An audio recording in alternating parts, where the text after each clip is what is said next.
A 7.2 magnitude earthquake shook southern Peru Thursday morning. There were no immediate reports of damage or injury.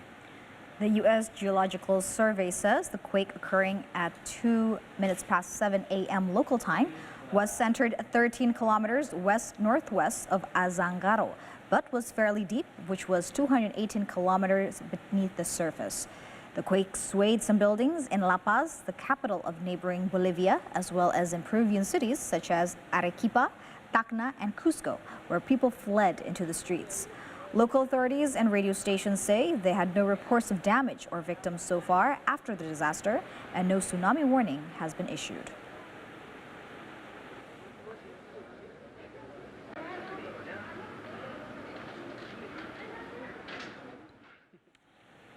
An explosion hit a biodiesel production plant in northern Spain on Thursday, killing 2 people and forcing the evacuation of 250 children who had been on a field trip nearby.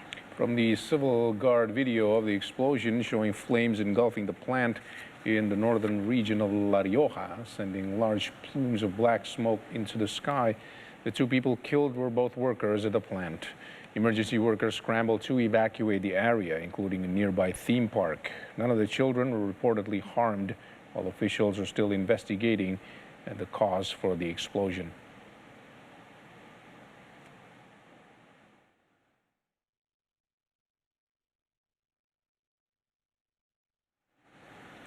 About 50 climate activists staged protests in Davos Thursday to highlight issues that were largely ignored during this week's World Economic Forum in the Swiss town.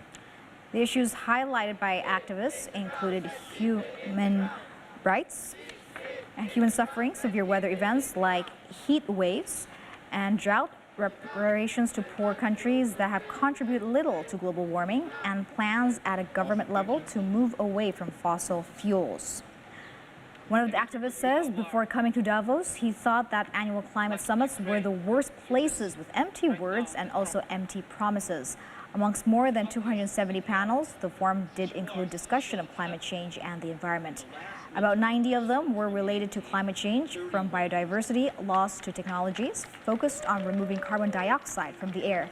The panel discussions also included a handful featuring youth climate activists such as Vanessa Nakate from Uganda and Helena Gualinga from Ecuador. And the impact of climate change. And I think we all recognize that whatever vantage point leading the pack has been our team at the New York Times, and not just the